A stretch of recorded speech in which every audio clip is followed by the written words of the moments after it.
My name is Hilda Wong-Du, and I am the chair of the programs committee here at the Historical Society. And I can't think of a better way of commemorating Women's History Month than to have a program about Winchester women. Our first speaker is Dr. Ellen Knight, and many of you are familiar with her. She is our town's reference archivist. She's also the past president of the Winchester Historical Society and the author of hundreds of diverse articles and a few books on Winchester history, as well as a frequent speaker here, as well as on trolley tours, on town day. I can go on and on. Not only is Ellen published locally, but her works include a series of writing on the history of music in Boston as well.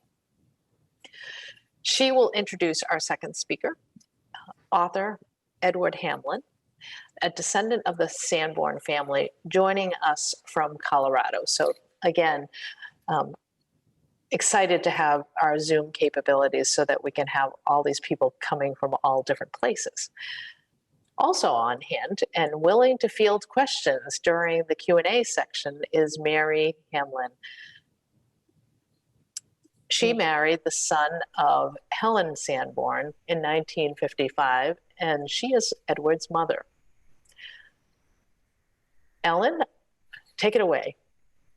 To begin, for those of you unfamiliar with Myopia Hill, Winchester lies in the Mystic Valley, northwest of Boston. The red box shows the area of the Myopia Hill mansions. Very few homes were there before the 20th century, although there was a clubhouse overlooking the lake, built for a group of nearsighted boys, which gave the hill its name. After 1901, it became fashionable for wealthy people to build on this hillside when Congressman Samuel Mccall bought 5 acres for his own new home, and with banker George Fernald bought 52 more acres for development. There were difficulties with building on this hill: the grade, the terrain, the challenge to get water service up there. We should be at the next slide. Yep. And on to the next. But the lots offered were spacious, the settings were picturesque, and the view was exceptional. This painting by Benjamin Champney was done about 1875.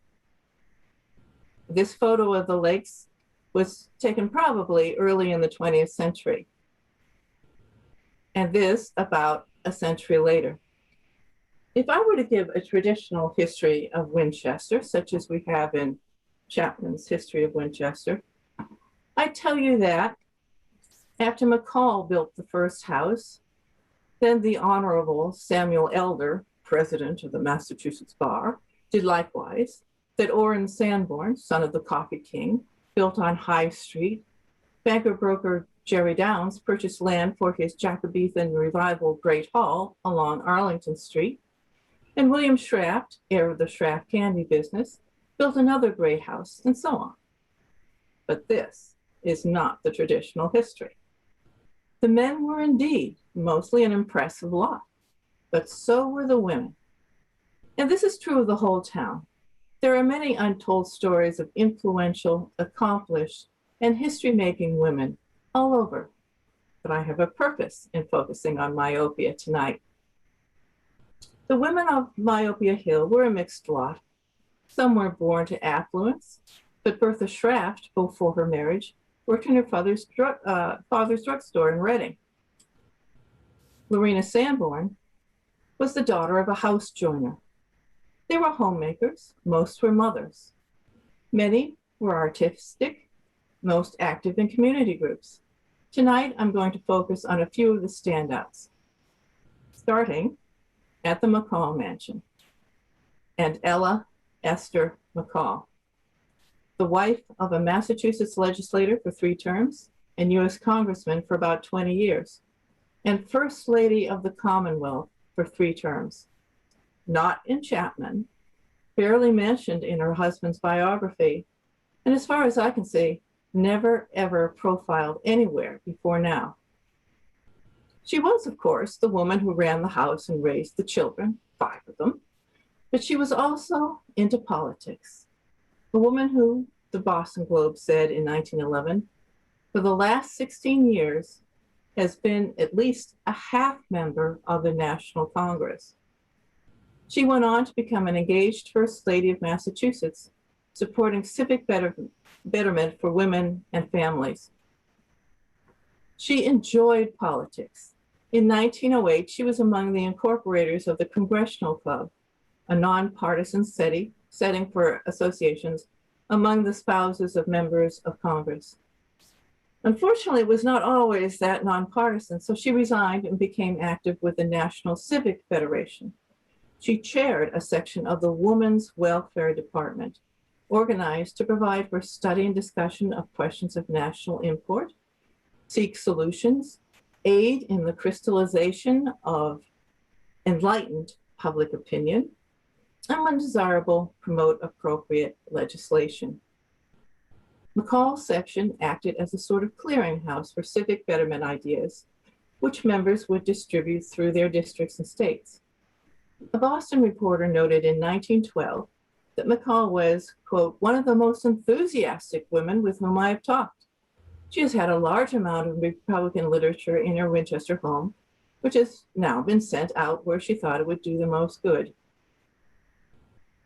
When her husband was a candidate for governor, the Boston papers were full of stories about the wives, mostly about how they supported their men at home. And people got glimpses into the Mccall house itself. As First Lady, Mccall was engaged in a lot of public relations appearances and helped host many fundraising efforts. But she didn't just make celebrity appearances. She was a member of several charitable and social educational clubs and served on a number of ad hoc committees, often chairing them. During the war years, she pitched in with other support workers. For example, journeying to Framingham in 1917 with women from the Special Aid Society to give the troops coffee and sandwiches before they left for the Mexican border war. Similarly, after the great explosion of a cargo ship in the harbor at Halifax, when the governor activated a committee to send immediate medical personnel and supplies, the First Lady was at the train station with the Red Cross's emergency canteen committee to make sure that no one in the hastily assembled company departed for Canada hungry. In 1918, she was photographed in her Myopia Hill kitchen, saving beach stones for use in gas masks and encouraging other women to do the same. But again, she didn't just make sandwiches and give pep talks. As I highlight two of her organizations here, I can say this woman served the state. She was also involved and influential in Winchester, where she supported and participated in many activities, including the works of the Fortnightly, a women's club which held lectures and classes, endorsed, initiated, and funded educational and civic improvements, and rendered countless acts of charitable service. Now, there is one anecdote about Mccall and the Myopia house I want to relate. When the house was about to be built, the day arrived in December 1903 when the ground was to be broken.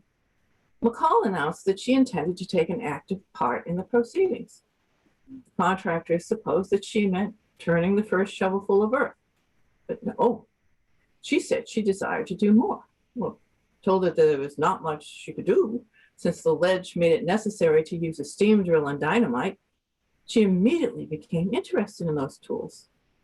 Upon observing the workings of the drill, she at once declared her intention of guiding the drill while it made a suitable place for the insertion of the charge for the first blast. The contractors were astonished, but Mccall persisted. Suitably attired, she seated herself at the point of attack and, surrounded by the working men whose places she had usurped, steadily guided the pulsing drill through 7 feet of solid rock. She did her work carefully and well. Having accomplished this part of the work in a most satisfactory manner, she stood by while a charge of dynamite was inserted in the hole. And when all was ready, with a pressure of her finger on the key connected with the battery, exploded the charge that shattered the ledge into fragments. Now, moving on to Fernway, when Lilla Elder and her husband Sam moved to town, they struggled to rent a place for $25 a month and kept the parlor closed because they couldn't afford furniture for it. But in time, Sam prospered. Lilla joined the fortnightly, and in 1905, they moved to Fernway.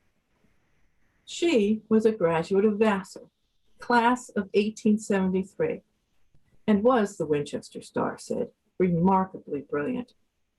Her name also made it into print, but for a different reason than Mccall's. She was a poet, known especially for children's verses, published in such places as the Youth's Companion and Little Folks, and republished in newspapers across the country. After her death, her husband published this volume of her poetry, Lilacs in the Wood. Unfortunately, Lilla suffered from chronic ill health and died 2 years after moving to Myopia. She left 3 daughters and a son. Her daughter Frances then took over as head housekeeper, and she also took charge in Winchester's Equal Suffrage League. The Equal Suffrage League was founded in 1888. In 1910, Margaret Elder was elected president. A year later, Frances Elder became president and served a second term in 1915. Also, she was a member and officer of the State Women's Suffrage Association. Now, did she use her mansion for the cause? Well, she certainly did. Not only were there member meetings at the House, notably in June 1912, an audience of 160 met at Grey Rocks to listen to the eminent sociologist, Charles Zublin, give what the minutes called a masterly address, titled Man and Woman. When the British suffragist Sylvia Pankhurst came to Winchester to speak at Town Hall in 1911, she was entertained by the elders. In 1915, Margaret and Frances Elder were among the 110 Winchester women who joined the Great Women's March in Boston, staged to encourage men voters to pass a ballot question that would have granted Massachusetts women the right to vote. There was also a year that Sam Mccall ran for governor, and here's a wonderful picture of him tipping his hat to Frances Elder outside Town Hall before he went to vote. No, though Mccall won, votes for women lost. During and after World War I, Elder worked as a medical social worker at a veterans hospital. When women's suffrage passed, she was a founder of the Women's Republican Club of Winchester and was active with the local and state League of Women Voters. But Chapman only put her name in his history in a list of commissioners for the local Girl Scouts. Elder was also very active in a church. In fact, she married the Reverend Howard Chidley and contributed more to the town. And I could talk more about that, but I want to slip in one more woman before moving over to the Sanborn House. In 1914, a new house was built halfway between the Mccalls and Elders, built for William Irving Palmer, heir of the old Harrison Parker lumber business in Winchester. Clara Palmer, a native of Stuttgart who grew up in St. Louis, Missouri, worked as a stenographer and bookkeeper in Cincinnati before marrying in Kentucky and moving to Massachusetts. She joined the Fortnightly and the Visiting Nurse Association. This latter group, begun in 1999, first arranged nursing services for the needy, and then founded Winchester Hospital. The hospital first occupied a rented house until a new hospital building was built, originally overseen and run by an all-woman board of directors. A story which actually has been told, but may not be universally known. This was the board of directors when the hospital's cornerstone was laid. Palmer was elected the first chairman of the Women's Division of the Winchester Republican Town Committee in 1922, but she was particularly noted for her service to the Unitarian Church, where this portrait hangs in a room which bears her name. So I suppose by now you've got the point that the attitude evident in this special home edition of the Winchester Star of 1910, that Winchester's beauty and prestige were due to its prominent men and attractive homes, is incomplete. Yes, the men were distinguished, but the town's strengths were also due to its engaged and gifted townswomen. Of course, there's no denying that attractive houses of Winchester have always been part of its appeal. The ones on Myopia Hill were homes. They were places to entertain. The Mccalls once entertained the entire Massachusetts Senate. The elders once had all 22 members of the Yale baseball team and management to lunch. The homes were venues for meetings, lecture recitals, and benefits. Both Bertha Straft and Elizabeth Downs were known to open their gardens to help with charity fundraisers. Ruth Elder brought Shakespeare to Myopia Hill in 1937, using the home gardens to stage a benefit performance of A Midsummer Night's Dream. But the absolute leader, head and shoulders above the rest for opening her home to benefit good causes, was Lorena Sanborn. The Sanborns arrived in Winchester in 1900 and lived on Sheffield Road and Central Street until 1907, when they moved into their new home on High Street, which they called Egremont. Most of the prominent men of Winchester were not idle rich, but when Orrin Sanborn received his share of his father's Chase and Sanborn fortune, he joined the hunting, fishing, yacht set and set about having a good time. His wife was quite different. For her, money was, yes, for the family, but something you also used to help others.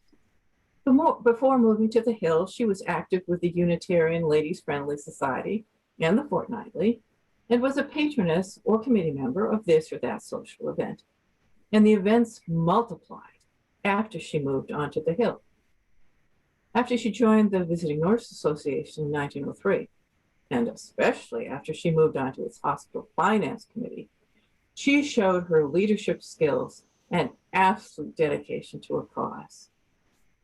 There were the annual June breakfasts and flower days to manage, and beginning in 1907, she organized an annual series of fundraising pop concerts at Town Hall.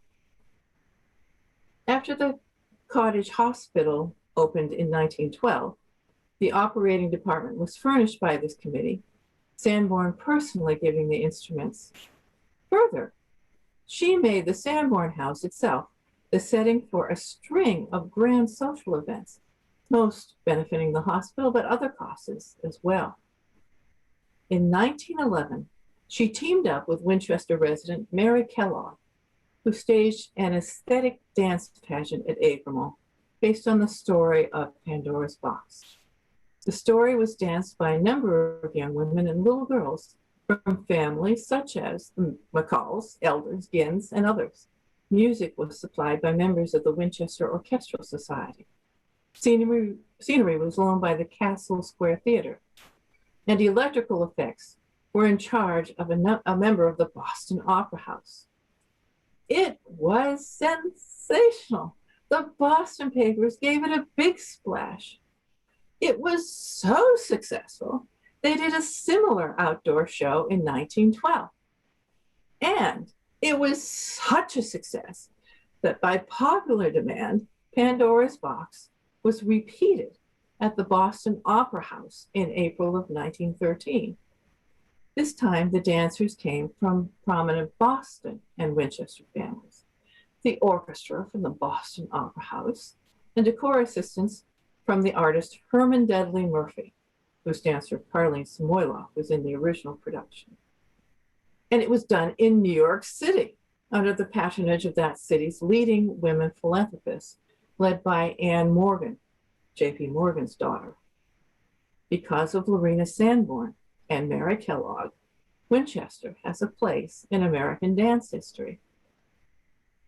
Kellogg's subsequent dance spectacles were produced in Boston rather than Winchester, but Sanborn continued to be involved, serving on one committee or another, since she, like Frances Elder, was a member of the State Suffrage Association and the Massachusetts Women's Peace Party, which received the proceeds from the shows. So, did Sanborn give up staging fundraisers at Agramont? Absolutely not. In 1914, she hired a dance band and had Dancing on the Green. During the fall of 1915, with Kellogg's help, she organized what the Winchester Star said was Winchester's first motion picture show, followed by social dancing. It was held outside at night. Although a good time was reportedly had by all, they did blow the transformer, and she did not do this again. I suppose one of her own personal highlights came a few months later when Governor Mccall was inaugurated. The guests of Mrs. Mccall and her daughters in the Speaker's Gallery, number 19, only 4 of whom were from Winchester, and one of these was Rena Sanborn. But back to Winchester. There was more for Sanborn to accomplish. In 1917, as chairman of the Hospital Building Committee, she turned over the keys of the newly dedicated hospital to the president of the V&A. But her job was not yet done. In October of 1917, her big hospital fundraiser at Agramont was a fashion show in which society women modeled the latest in gowns, furs, hats, and wraps.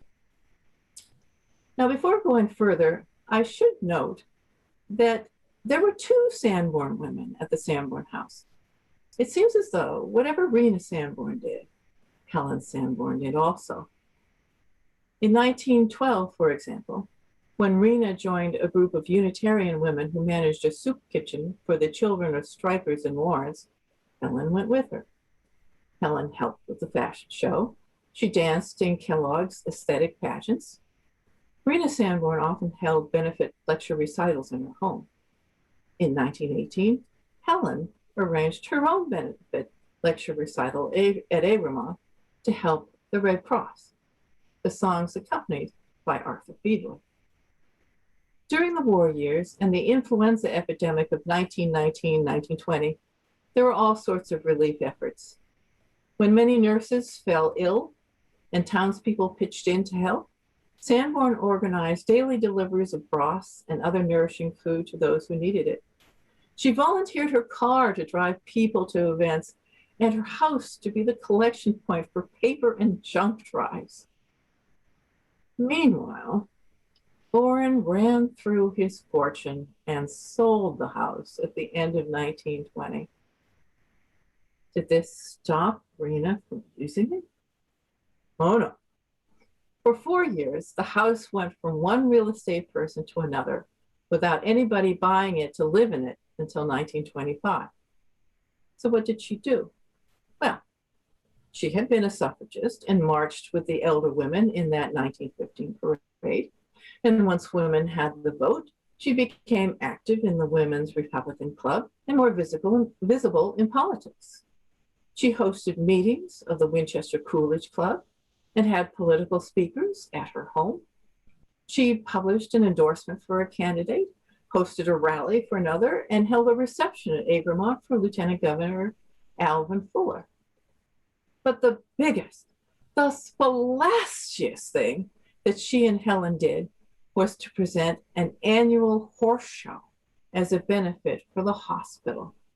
The grounds of the 9-acre High Street estate, you see, were quite spacious, and Helen was an accomplished horsewoman. The first horse show was held in 1921, and they continued for about 2 decades. Although after the Sanborn family finally had to leave Agramont, they were held at a local riding school or on the grounds of the Winchester Country Club. These shows were big events and great moneymakers. The Sanborn women thought big on this event and even wangled a trophy from the governor. Thousands of people came year after year, the audience ranging from society people and myopia neighbors to girls from the local telephone exchange to whom Rena gave free tickets. Which leads me to comment, after all this talk of amassing money, that Sanborn was a generous person.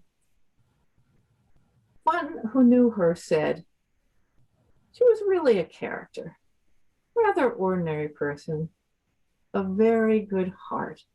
She really did a lot of kind things. And she did more as a resident of Boston, but that's not tonight's story. By this point, you should see the absolute rightness of the Sanborn House restored as a cultural center for the town and used as a venue for all kinds of events. But the story of the Sanborns of Winchester doesn't end yet. Rena and Helen's latest accomplishment is to become characters in a novel. At this point, it is my absolute pleasure to introduce Helen Sanborn's grandson, the only great-grandchild of Rena and Orrin Sanborn, Edward Hamlin, author of I Can See This Night in Erd Chevy and Other Stories. And the back, see that is just covered with nice things from people who know a lot more literature than you. I'm not going to read those. You can read them off of your own copy when you get it. Tonight he's going to read from the working manuscript of his novel, Sonata in Wax, set partly in Winchester. Now, it was a little over a year ago that I received an email from Edward saying that he was writing about his family in Winchester. Did I have any information on Winchester women's suffrage and the war and the influenza epidemic, and actually a whole list of things, and I did. So thus began a correspondence, which has actually been, I have to say this, it's been a real treat, especially after he asked if I would read the Winchester sections to check for anything glaringly wrong. And as I started to read, not only did I get wrapped up in the story, I learned that one of the characters was an early 20th century French musician composer who immigrated to Boston. Now, most of you know me as a local historian, but I started as a musicologist, and I have actually written about the music scene in Boston, especially the French music in Boston of that era that Edward was writing about. So I emailed him something like, do you know who I am? He said, no. So I told him, which I think only made our connection all the better. Now, I could go on talking about what a delight it has been to be allied with Edward and the respect I have for him as a writer. But if you read the publicity, you know that he's won awards and a critical acclaim, and you must be ready by now to leave me and segue into his part of the program. So let us give our screens over to Edward Hamlin. What an introduction. I'm blushing. I'm not sure you can tell on Zoom, but I'm blushing. I'm going to, by previous arrangement, I'm going to shift my venue now to the house. So I'll be reading from the library of the Sanborn house. I don't know if you can see it. The wonders of technology. Thank you, Ellen. And one of the reasons that I really wanted to do this was to thank in a more public way or a community way all the people who've, you know, worked on preserving the house and bringing it back from the dead or its near-death experience, and preserving the legacy of my family. It's an amazing thing to behold, the community pulling together, folks that we didn't know. I mean, I had only the most tenuous knowledge of the house. And here it is, thanks to a lot of civic-minded, lovely, lovely people. And I know a lot of them are on the call, and I just want to thank you all for doing what you've done to bring the house back, and doing the fundraising, the volunteering, the advocacy, all the work that it's taken to bring it to where it is today. And I can't express my gratitude strongly enough. And I know I speak for my mother, Mary Hamlin, as well, who I hope you can see. We had a wonderful visit out there at the invitation of the board of the Historical Society some years ago now, and were received in the most wonderful way, and got to see the house, I guess, when it was just in the early stages of restoration.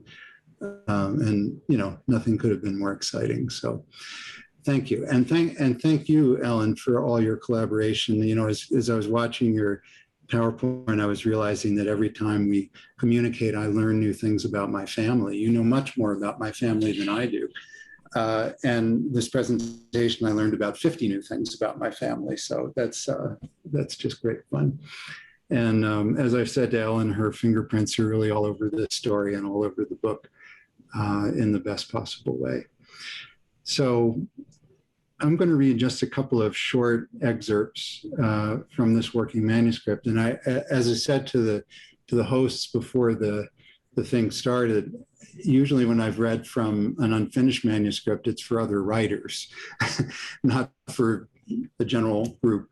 And I have a few writer friends here as moral support, so I appreciate you all coming. But I hope you understand that this is a work in progress, and I think it's a semi-final draft, pretty close, but that's what it is. So I'll give you a little bit of background just to orient you for the sections I'm going to read. The title, as Ellen mentioned, is Sonata in Wax. I think that's pretty settled. And that's a reference to my audiovisual prop here. I hope you can see it. This is an authentic wax recording cylinder. I have a couple of them, courtesy of eBay, which was a pre-phonograph record medium used to record music and speeches and dinner table chats and all kinds of random things. When people finally got the means of production in their hands to record, they applied it to all kinds of interesting things. So in my story, there's a mysterious lost French sonata, which the provenance unknown, the composer unknown, the incredibly gifted pianist on the wax recording unknown. All they have is a last name. And the story is two narrative lines braided together. One is in contemporary present-day Chicago, the main character being an audio engineer who is given the assignment of restoring the very corrupt audio from this wax cylinder, which has surfaced in Maine, and trying to figure out, using his network of classical music world connections, what the piece is and who the composer might be and who the extraordinary pianist might be. And the second plot line, which interweaves and braids together with it, is set in Winchester and Roxbury in the World War I era. And we have a musical mystery kind of being fed from both of those two time frames and weaving together at the end of the novel into, I hope, an interesting solution.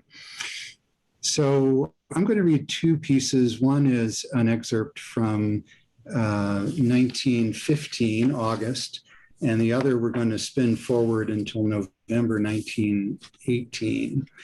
And by way of setting the scene for the first one, my main point of view character for the Winchester story is a fictional young French woman named Elizabeth Garnier, who is a saleswoman for the Bell Corporation selling graphophones, which were the devices used to record these wax cylinders. It's sort of an early dictaphone, if that rings a bell. And dictaphones were also around in that day. Her assignment is to sell these units into the homes of Boston Brahmins, the wealthy of Winchester and parts beyond. And so she's making one of her first sales calls solo. She's very nervous. She's got an assistant with her, Tom Shea, whose job is to provide the muscle and the heavy lifting, moving the crates with the graphophones and so forth. And the scene is a garden party, such as the type Ellen described, at the Sanborn house in the garden, featuring a real-life historical women's suffrage speaker, Alice Paul, and my character Elizabeth and her partner in crime are going to be recording the speech to demonstrate the capabilities of the graphophone. So I think that's all you need to know for context. So I'll dive in. So this is August 1915. The driver opens her door and hands her down off the running board, then escorts her up the wide steps while Tom attends to the crates. Before the tall front portal, there's a pool of welcome shade. Elizabeth dwells in it for a blessed moment as she waits for the bell to be answered. Her heart slowing, her breath steady, the unexpected familiarity of the old house comforting to her. She will have to tell her father how it reminds her of the Aubert place. Her mother, too. Regardez, maman, she says silently now, touching the cameo locket with her mother's picture hidden inside. Regardez. It's cooler in Winchester than in Boston, not at all unpleasant. Perhaps this, too, is something the wealthy are able to arrange. After a moment, the door tips open to reveal a maid in livery. Miss Garner, the girl says with a genuine smile. Not the sort of smile you'd expect from a European maid, Elizabeth supposes, far too forward. Just now, she appreciates it. The door opens wider. With a glance over her shoulder, she sees Tom Shea being directed to the service entrance, lugging the crates with difficulty, sweat rings under his arms. In the winters, he moonlights as an ice cutter on the Charles River, sawing out and hauling blocks that must be far heavier than the crates, but it's a trial in this heat. The foyer is grand, though less grand than she expected. The maid excuses herself to announce her arrival, leaving Elizabeth to take in the house. To the left is a curving staircase, elegant enough, its rounded pediment trimmed with dark parquet that matches the baseboards. The floors are polished to a high and beautiful shine, the walls covered in paper printed with golden fleur-de-lis. Beneath her feet lies a Persian rug as thick as any rug she's ever stood on. She looks up.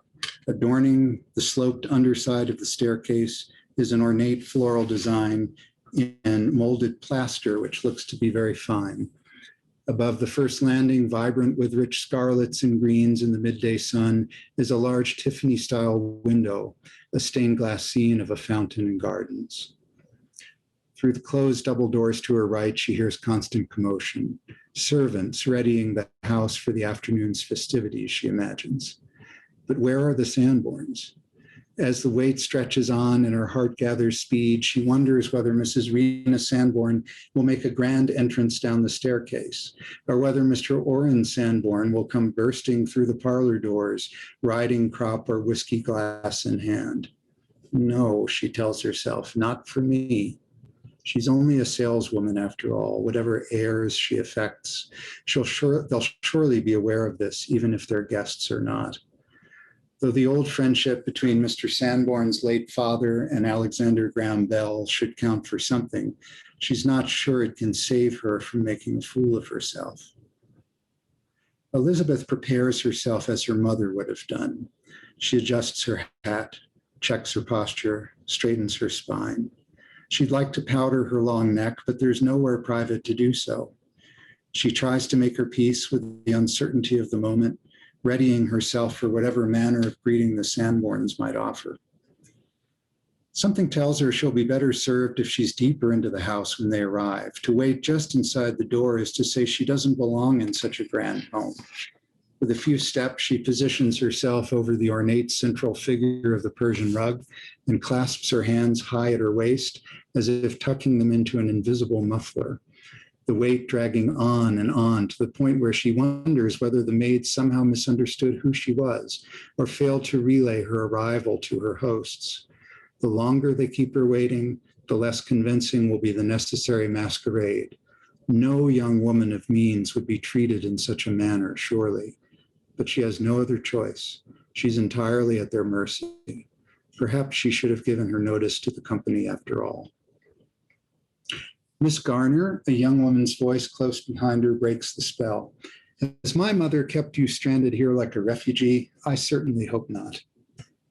She feels a firm touch on her arm, a kind touch, and turns to find herself face to face with a woman no older than herself. Younger, in fact, 20 at most. This could only be the Sanborn's daughter, Helen. It's impossible not to be struck by the girl's broad patrician face, something at once feminine and mannish about it, and by her smile, confident and wide. Her orderly white teeth are a wonder to behold, her throat substantial and lovely. It's a moment before Elizabeth realizes the girl's in riding clothes, tan breeches and a velvet jacket and boots. You are Miss Garner, aren't you? She says, a thumb hooked boyishly in the waistband of her breeches. It's never occurred to Elizabeth that she might be met by the daughter, which seems a small blessing at this moment. When Helen holds out her hand, she takes it gladly, surprised by the firm handshake that follows. The girl is so at ease in her world. Do the rich come straight from the womb with such self-confidence? Elizabeth says, I'm grateful for the invitation, miss. It's a pleasure to make your acquaintance. The girl tilts her head inquisitively, her smile widening. Elizabeth notices that a considerable quantity of her chestnut hair has escaped from its black hairband. It must have been a riding helmet that loosed it. Is that a French accent I hear, Miss Garner? You've a very good ear. So it would be Garnet then. Garner is pure American as far as I know. Elizabeth smiles. It was actually Garnier back home. My parents got tired of being called Garnier, so they eventually changed it to Garner. Something catches the girl's eye over Elizabeth's shoulder. She looks away, winks at someone, and locks onto her guest's gaze again. Well, what should I call you? What about Elizabeth? Helen takes her guest's hands in hers. That's my middle name, Helen Elizabeth. It's a grand coincidence, isn't it? Elizabeth nods graciously. It's only this and nothing more, a coincidence, and hardly a grand one. But if Miss Sanborn finds it extraordinary, so be it. Perhaps it will sell an imperial graphophone or two. Come on, Helen says, squeezing her guest's hand like a little sister. Let me show you around. Then I've got to start getting dressed, don't I? Though it doesn't take me a tenth the time it takes Mama. There are servants everywhere and freshly forced lilies and enormous silver bowls of fruit and purple bunting hung against the dark wood in graceful sashes. Everywhere Elizabeth looks, the house is lovely and welcoming.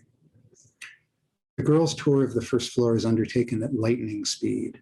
The Cozy Oak Parlor with its honey-colored walls and simple brick fireplace, which gives up a faint scent of wood smoke as they pass. The glass-paned interior doors fitted with cinched muslin curtains, which Helen throws open with a theatrical flourish. The woody study with its huge explorer's globe and roll-top desk, an ugly electric chandelier, a man's retreat if ever there was one. On the sideboard, Elizabeth notes a large collection of crystal decanters on a silver tray, an enameled cigar box, a Bell telephone. Nearby sits an old model dictaphone into which Orrin Sanborn is said to be recording his memoirs, an absurd idea if what they say about his dissipated life is true.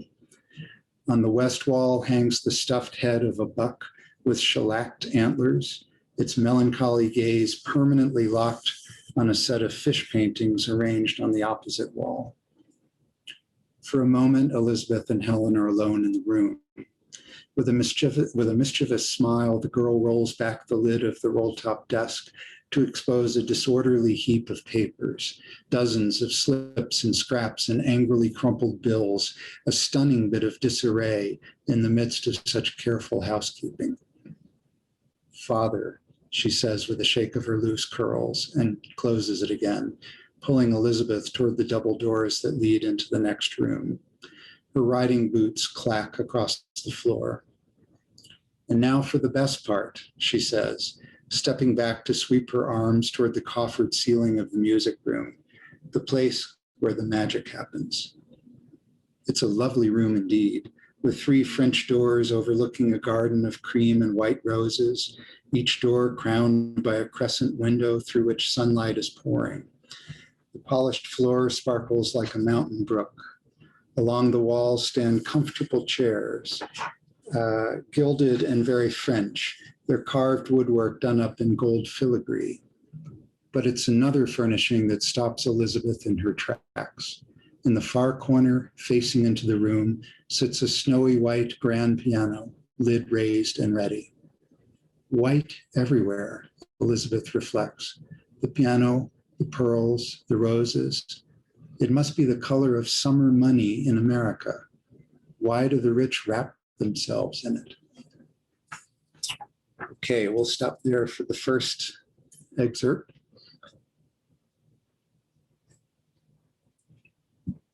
We'd go on to the garden party if we had time, but I'll spare you that event.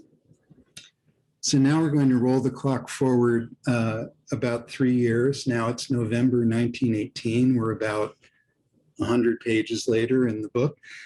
And Helen, in the meantime, has married and is recently divorced from a Southern carpetbagger lawyer. In real life, he was from Alabama. In the novel, he's from Savannah. And I'm now beginning to change the history a bit. As Helen will tell you, she's been very patient with me when I've violated strict historical facts in my fiction.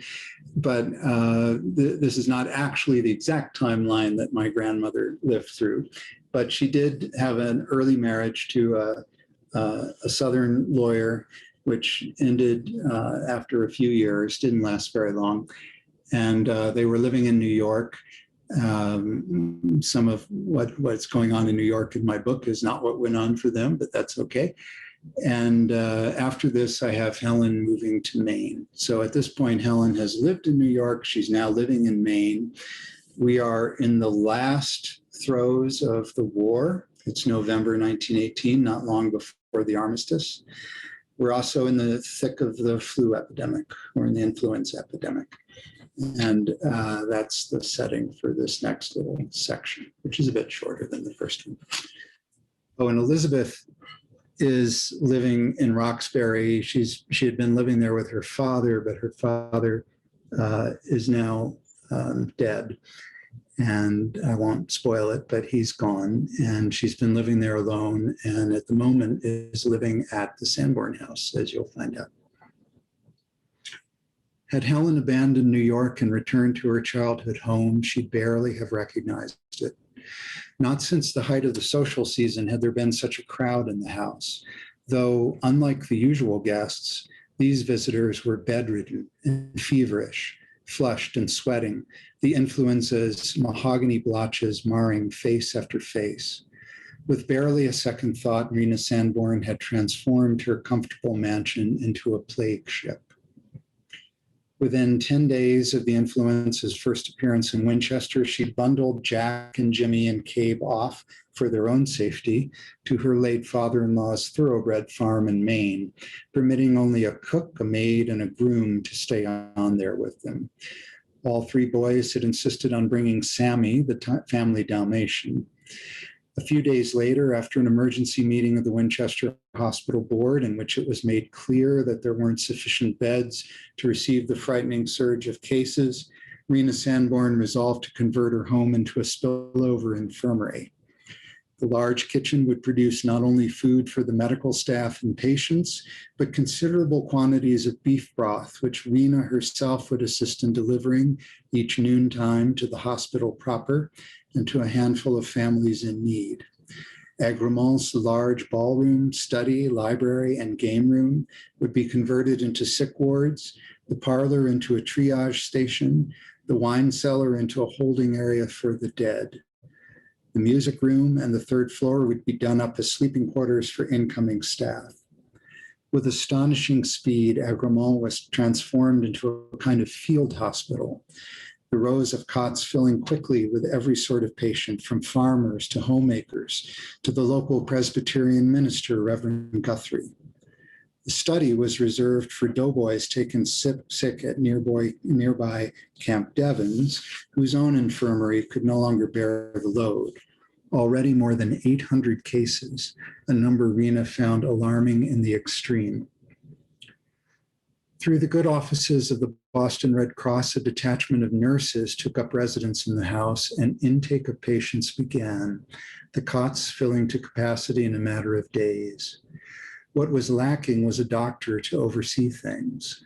With 42 patients, it quickly became clear that daily rounds by the hospital doctors would not suffice.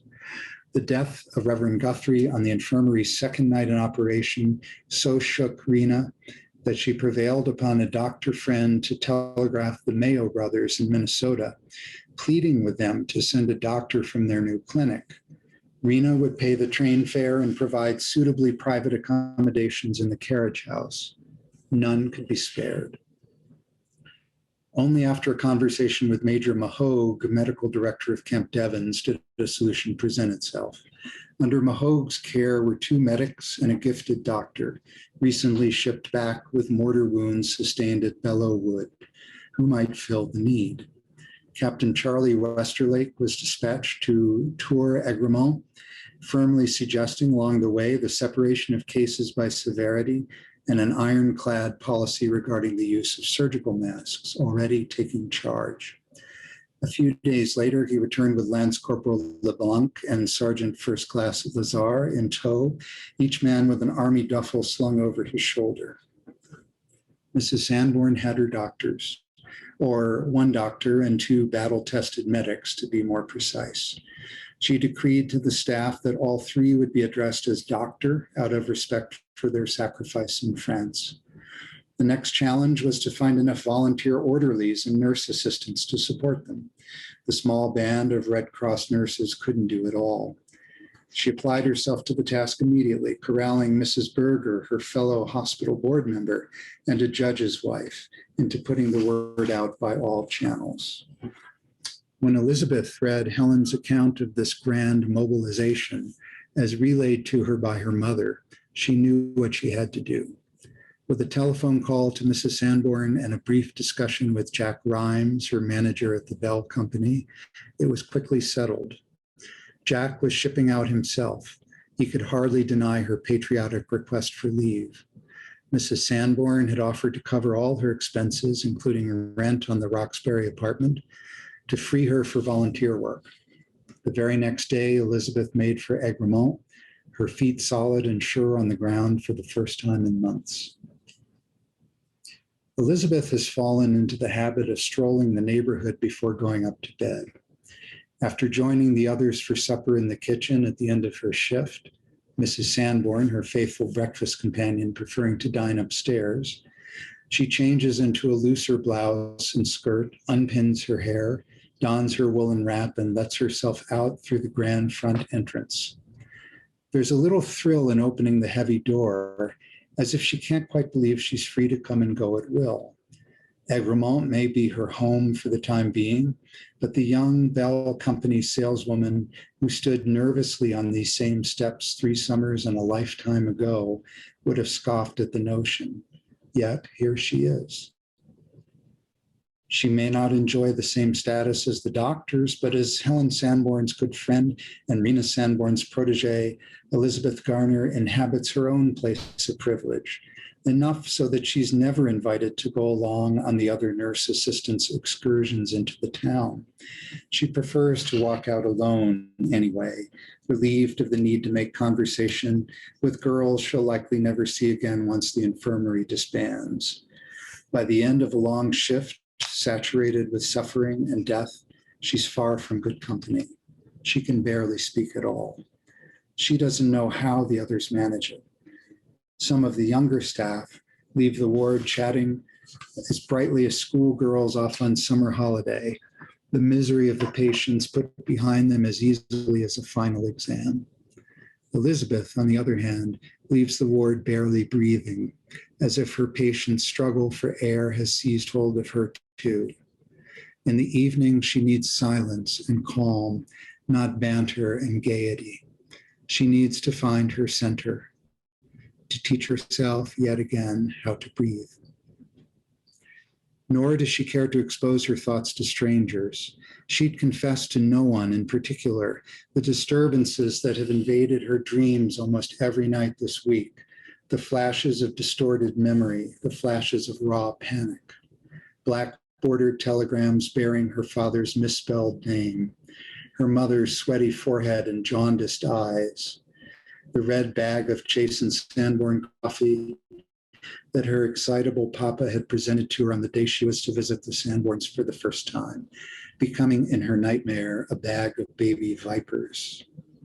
A German U-boat snaking under the keel of a steamer packet, silent as moonlight, at the very moment a passenger's white boater lofts on a breeze and settles onto a sea swell. A white piano with keys crooked and yellow as an old farmer's teeth. And the boys, of course, the boys. Night after night, blotched faces, sweat-soaked heads of hair, thrashing on hard pillows, breath stale as rubber. The boys come into her dreams nearly every night now, each more haunting than the next. None of this can be put into words exactly, not into French, certainly not into English. The language of Elizabeth's worst vexations is an alien tongue, untranslatable, harsh and esoteric, unknowable even to her. And so, as usual, she strolls alone tonight, untethered. Cast adrift under a saffron red harvest moon, the brisk fall air its own reward. As she descends the wide marble steps, the sour odor of the wards falls away and the scent of damp leaves takes its place, even this little bit of nature a godsend. There is wood smoke on the air. She pauses at the top of the drive to choose a direction, the scent coaxing her toward the maze of lanes across High Street with their pretty houses that meander down toward the twin mystic lakes, only to lose their way in cul-de-sacs and dead ends, as if not quite certain where the water lies. In some hearth along Taft Drive or Swan Road, a lazy home fire is calling to her. She's made the walk a dozen times, invisible in the darkness, the narrow lanes wooded and serene. She'd never walk alone in such an ill-lit place were it not for the influenza, which has made her a bit fearless. Though Winchester is hardly Roxbury, it's hard to imagine a Winchester man lurking in the shadows, watching her, waiting for his moment. The place is as safe as the Honfleur of her childhood ever was. Elizabeth decides she'll take the long way to the boat club, the dense and secretive greenery of Myopia Road, suiting her need for privacy on this difficult night. Her reward will be the lake. Even a few minutes standing by the shuttered boathouse and looking out over the flat water can settle her heart. But as she makes her way down the gravel drive, the lights of the house giving way to an amber moonlight, the piano in the carriage house begins to play. The unseen pianist has started into a melody as deeply and fondly imprinted upon Elizabeth's soul as the sound of her father's voice. From the open window, she hears Captain Charlie Westerlake, for it can only be him, pick out the weightless melody of Clair de Lune, Debussy's sweet bemused music ringing out into the night. Elizabeth is stopped in her tracks, her heart racing from the first unmistakable notes. And I'll stop there.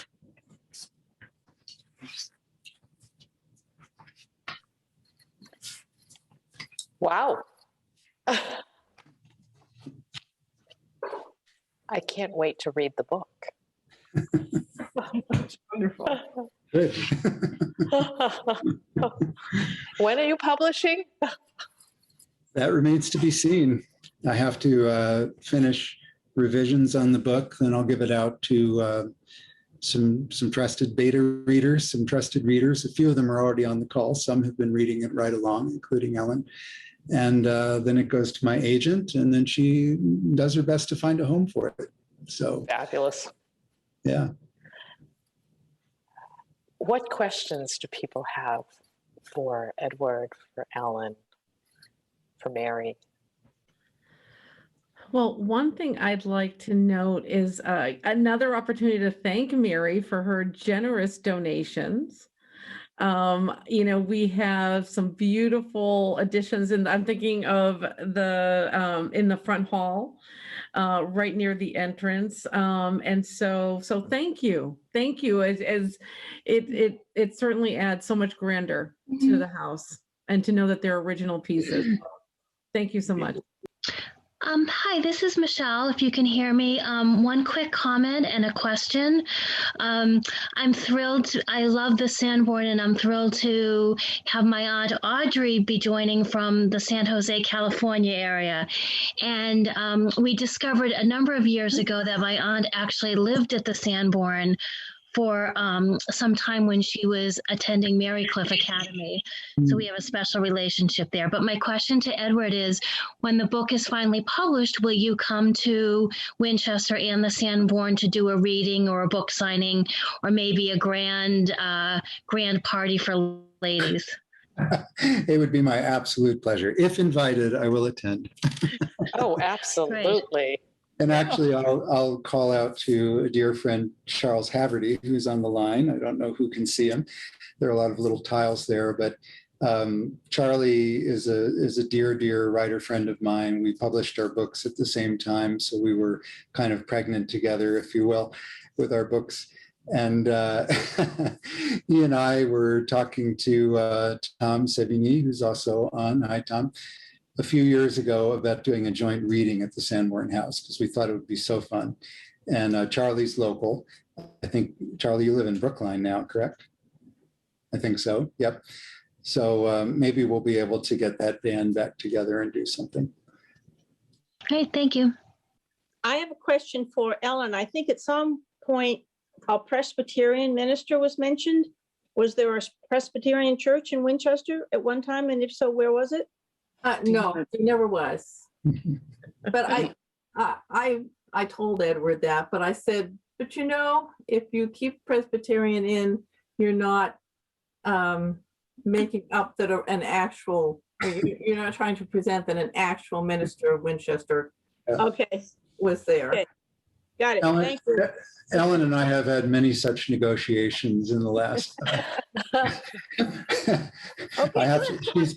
She's corrected me, and not only on Winchester history, but on my Debussy and on just all kinds of stuff. Without her, I'd be hopeless. Okay, good. Well, I'm glad I asked them. Enjoyed the program very much. Thank you. Thank you. I have a question. This is Carol Watson speaking. This is a rather self-serving question, since I'm currently an officer of the Winton Club Board. I'm curious if we have any information about Mrs. Sanborn being a member of the Winton Club, or am I just time-wise off?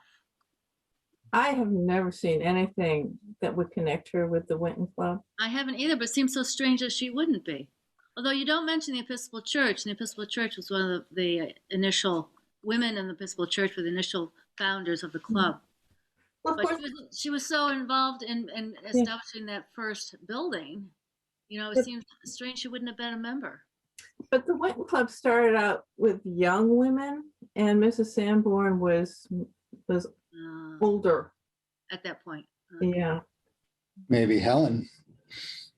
Unfortunately, we don't have a roster of members that's that clear that far back. Thank you. It's a wonderful program. Can I say one thing?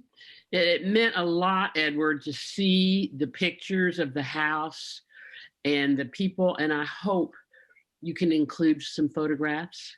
Yeah. Yeah. Nancy is another writer friend, a dear writer friend from Dallas and Taos, and she helped workshop this manuscript. Actually, the first piece that I read, I think we read here at our home in Boulder. So she's been involved in this from early on. Thank you, Nancy. Well, it was wonderful to actually see the house. And so when you read the part about walking through the ballroom and it was just great. Yeah. Edward, how long have you been at this project? I think I started writing it about 2.5 years ago. So it's my sort of incubation period, I guess. But I had a long hiatus in the middle there where I had to do a different project. So I suppose real writing time, maybe 1.5 years. And I just wrote the final page last week of the manuscript. So now I've printed the whole thing off, and I'm going through and doing a full, revision pass through it now. Thank you. Hi, can you hear me? Yes. Yep. I'm Susan, and I just want to say 2 things. Our ukulele group, the Shukuleles, we practice at the, we used to practice at the Sanborn House, and it's such a beautiful place. And now when we ever get to practice again, it's going to give me much more of a feeling of playing in that music room. And secondly, one of my husband's secretary's grandfathers was a chauffeur for the Sanborn family. Huh. And she had related to us some stories, and I don't know if I can find any more information about it, but all I know was they were flamboyant, but they were extremely kind to him. So this is just great. I thank you so much, both of you, for this. Thank you. Yeah. So, Ellen, have you read the novel yourself? Yes. Although in the working draft form. Sure. And I promise that I can read the revised. You'll have it when I'm done, when I have it. Ellen, the novel is told in alternating sections of the current time story and the past time story, and they're pretty long sections. They're 30 to 50 pages. So you're kind of in the Sanborn world for a pretty long time, and then you're in the Chicago world for a pretty long time. And I didn't want to presume upon Ellen's generosity. And so I was only asking her to read bits and pieces of the Sanborn stuff for accuracy. And at a certain point, it started to seem really coy and silly. So I said, I'm not trying to be coy. And if you want to read the other half of it, because she was only sort of seeing half the story, that would be lovely. And so she generously expressed interest in that. So now she's been reading right along, although I think you read, you had an odd introduction to the story because you came in through one of the stories and then backed out to the other story. And now who knows? I don't consider it to be an act of generosity. I was itching to read this. As you say, I got the parts out of order, and I wanted to be able to get the whole story. And he has this absolute talent, and it could be terribly annoying, of leaving you hanging at the end of a section. And I went, what happens? And it's months before I get the new segment. But,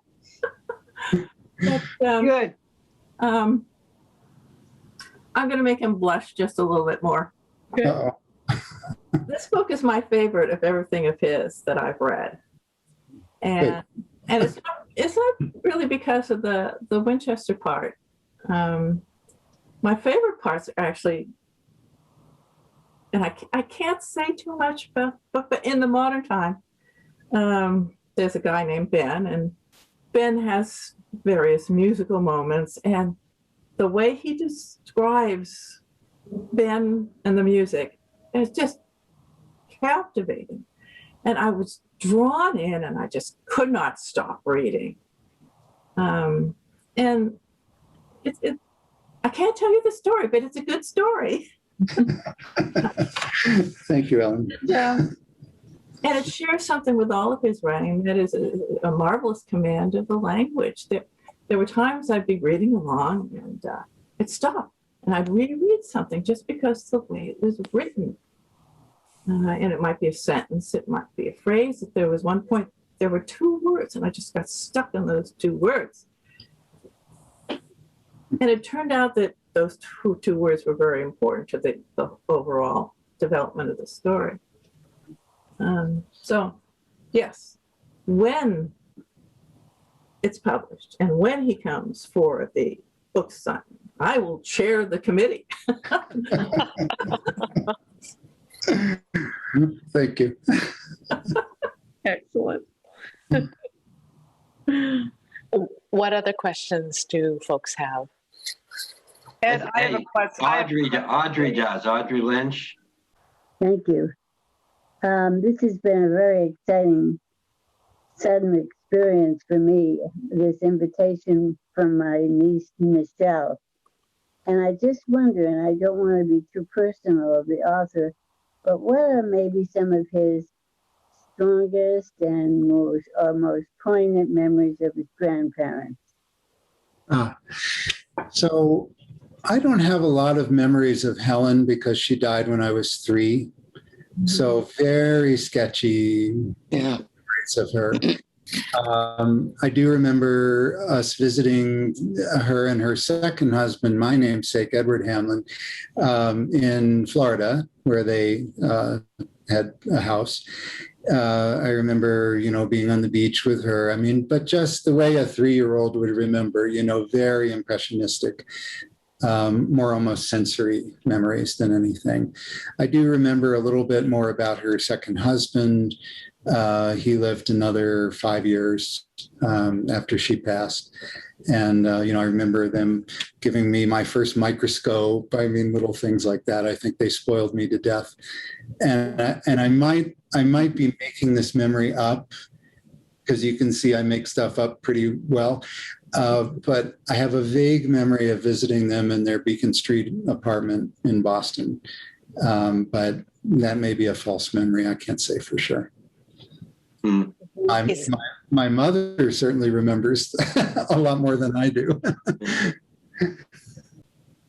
Perhaps we can ask your mom, is she still on? Yes. They adored Edward, and I don't think they spoiled him that much. I remember one time when we were out on Cape Cod for a week with them, Edward Hamlin Sr. and my husband, Sterling, Sanborn, Gordon, Blunt, Rawls, Hamlin. Anyway, and Edward was acting up in the dining room of the lighthouse. That's where we stayed. And his grandfather just tossed him up in the middle of the dining room and laughed, and Edward was screaming, and he thought it was so funny. And Helen says, "Ed, stop," So anyway, they enjoyed him, and it's really sad that they couldn't have lived longer. They'd be so proud of him, and I am so proud of him because he's taken this interest in his father's family, and he's being creative in his ideas, and I'm just so proud of him, if I can say that as a mother. Absolutely.